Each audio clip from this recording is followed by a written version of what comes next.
Compre com desconto os ingressos do EP de São Paulo da Fórmula E aqui neste QR Code com o cupom Grande Prêmio 10. Tudo em maiúsculo.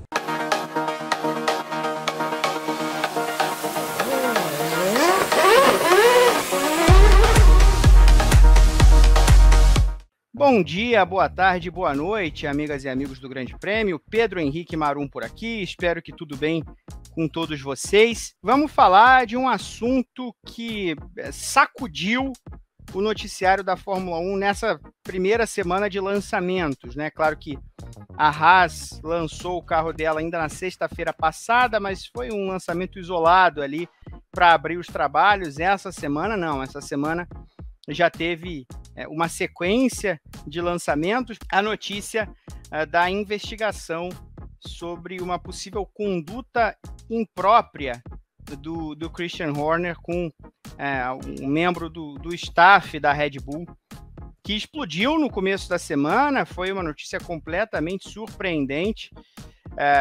Eu não vou aqui, tá, gente, tratar da investigação em si. Primeiro porque a gente tem algumas informações de fragmentos sobre o que aconteceu, mas a gente não sabe ao largo, a gente não sabe detalhes de tudo que aconteceu ainda. O que se sabe com certeza é que há uma investigação interna com o Christian Horner, mas como a gente sabe fragmentos, não sabe a história completa, eu vou dizer apenas isso sobre o caso. É uma investigação sobre uma conduta imprópria que ele teria tido, que ele supostamente teve com um membro da equipe, que a gente não sabe ainda de quem se trata. Mas eu quero falar sobre os desdobramentos de uma possível demissão, porque há quem tenha andanças ali no meio da Red Bull que acredite que a demissão é uma possibilidade real, o desligamento do Christian Horner é uma possibilidade real nessa história. E se ele deixar a Red Bull assim de forma abrupta, como fica a equipe? Bom, aí a gente precisa olhar para alguns pontos muito importantes. Primeiro, existe ou existiu ao longo, sobretudo do ano passado, uma queda de braço entre o Christian Horner e o Helmut Marko. Tá? Os dois trabalham juntos já há quase 20 anos, há 20 anos, na verdade, desde que a Red Bull se tornou uma equipe de Fórmula 1. O Horner foi chamado como um sujeito ainda muito jovem para chefiar a equipe, ex-piloto e tal. E o Marko também, um ex-piloto, um homem de confiança, os olhos da companhia Red Bull e do fundador da companhia, o Dietrich Mateschitz, já falecido há algum tempo, para supervisionar tudo o que acontecia e para fazer o meio-campo entre a companhia e o time, a equipe de corrida.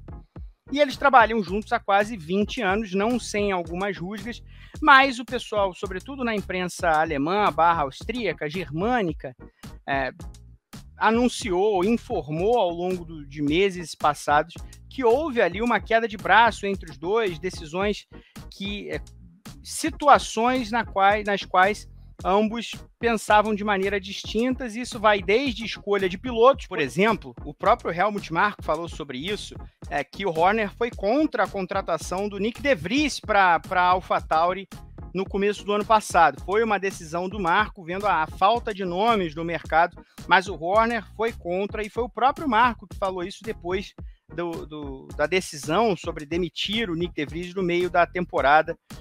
E aí, publicamente, embora algumas pequenas questões ficassem expostas, como, por exemplo, o Horner meio que falando, o Marko está falando aqui do Pérez, está fazendo essas críticas, mas, pô, é o Marko, né?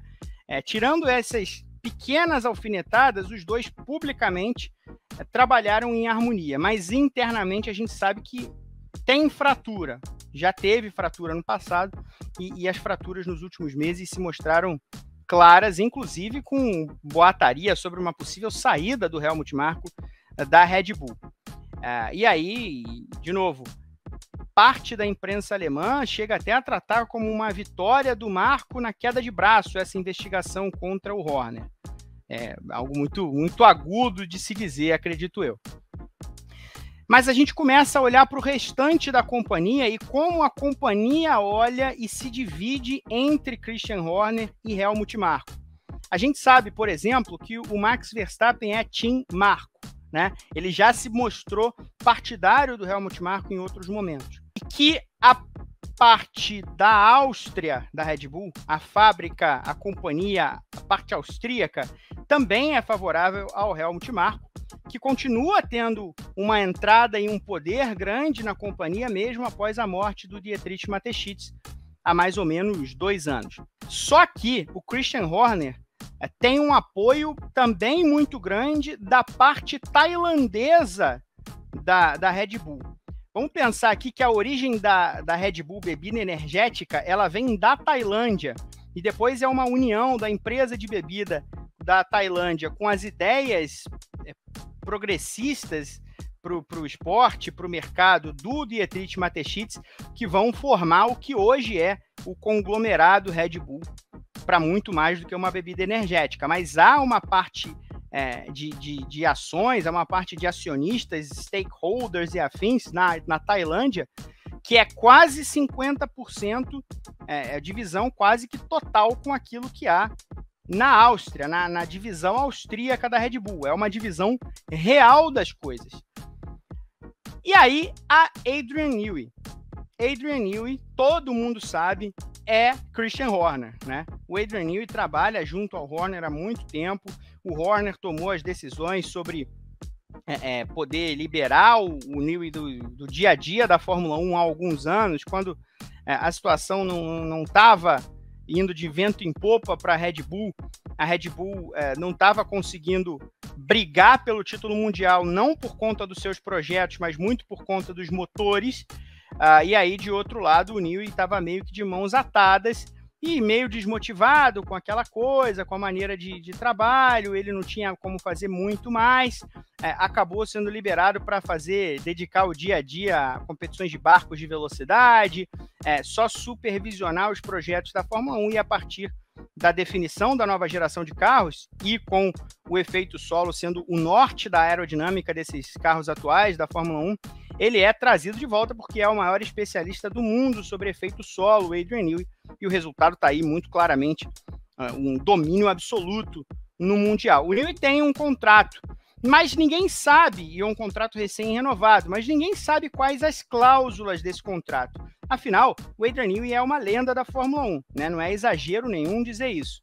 É o projetista mais vencedor da Fórmula 1 nos últimos 30 anos, pelo menos, um dos mais vencedores de todos os tempos, o último dos grandes projetistas, né? Hoje são divisões técnicas que trabalham na Fórmula 1, não tem muito mais a figura do projetista, e o Newey, nesse sentido, é meio que o último romântico, e um gênio da raça, claro.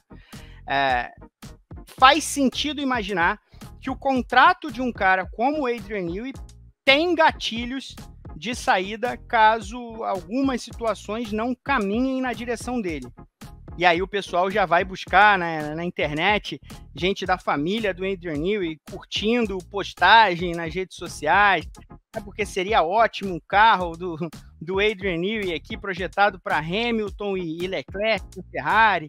Já começa esse papo, é meio que impossível de evitar, né? Então, com uma saída do Christian Horner, a Red Bull conseguiria manter o Adrian Newey, conseguiria manter esse pilar, esse alicerce do que foi a Red Bull, do que se constituiu a Red Bull como uma grande equipe de corridas.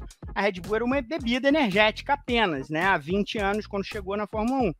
Agora não. Agora ela tem 7 títulos mundiais, ela fez um tetracampeão com o Sebastian Vettel, ela fez um tricampeão com o Max Verstappen, que está aí atrás do tetracampeonato e é favoritíssimo para isso esse ano, e quem sabe mais quantos títulos, porque as regras da Fórmula 1 só vão mudar lá em 2026, e vai saber de que maneira isso vai afetar a Red Bull ou as rivais. Então, a Red Bull está na crista da onda, e apesar de ter sido derrotada sequencialmente pela Mercedes, ela nunca teve um carro ruim, ela nunca fez um carro problemático do ponto de vista do projeto desde o primeiro título mundial lá com o Vettel em 2010, desde que ela teve o melhor carro do campeonato por pelo menos 50% do ano em 2009, depois de ser abafada pela Brown GP no início do campeonato, ela já chega naquela segunda metade claramente com o melhor carro da Fórmula 1.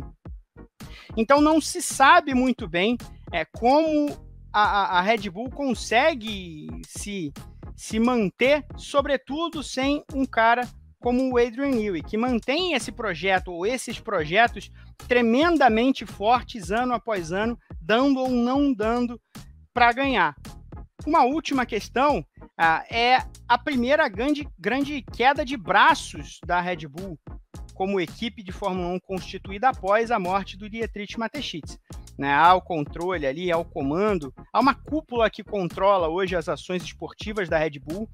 O cabeça dessa cúpula é o Oliver Mintzlaff, que já foi chefão lá no RB Leipzig, time de futebol que a Red Bull tem na Alemanha, que já chegou nas finais da UEFA Champions League, disputa a competição, a maior competição do futebol europeu constantemente nos últimos anos, está sempre lá em cima no campeonato alemão, mas não é um cara das corridas, né? E é o primeiro grande momento de tensão pós-Mateschitz entre a companhia e a equipe de corrida, algo que o Mateschitz conseguia manter muito equilibrado durante todo esse período em que esteve à frente da companhia com a equipe de Fórmula 1. Caso o Horner caia, ainda não há definição exata de quem seria o novo chefe, né? Há quem fale, e é o favorito na minha concepção, o Jonathan Wettley, que é meio que um manager, um gerente, um número 2 das operações de dia a dia da Red Bull, atrás do Christian Horner. E há quem fale do próprio Mintzlaff, hoje CEO da companhia, assumindo como o chefe, pelo menos interino, para supervisionar as decisões, embora, repito, não seja um sujeito das corridas. E aí o Wettley muito provavelmente seria também o chefe adjunto para ser o número 1 nesse dia a dia da Red Bull. Caso saia o Horner, fica Newey, o projeto se mantém, se sustenta sem ele. A gente não conhece a Red Bull sem Horner, sem Newey nesses 20 anos de Fórmula 1. A gente nunca viu. É uma mudança tão grande que a gente não conhece. E se não sustentar, qual o futuro do Verstappen? Especialmente no momento em que a Fórmula 1 tem muitas possibilidades nos próximos anos, com mudança de geração de carros de novo em 2026.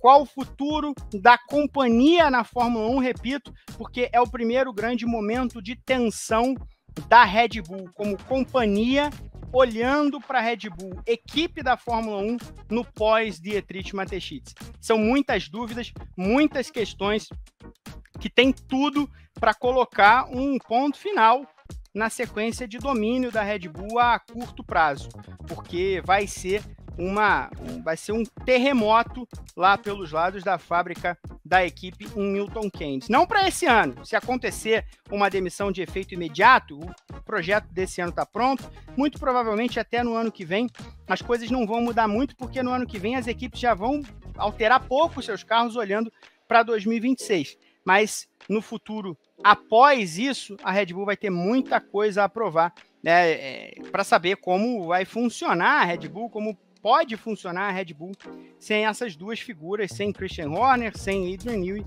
que sempre estiveram lá enquanto a Red Bull se constituiu como uma poderosa escuderia de Fórmula 1 para além de uma empresa grande de bebidas energéticas.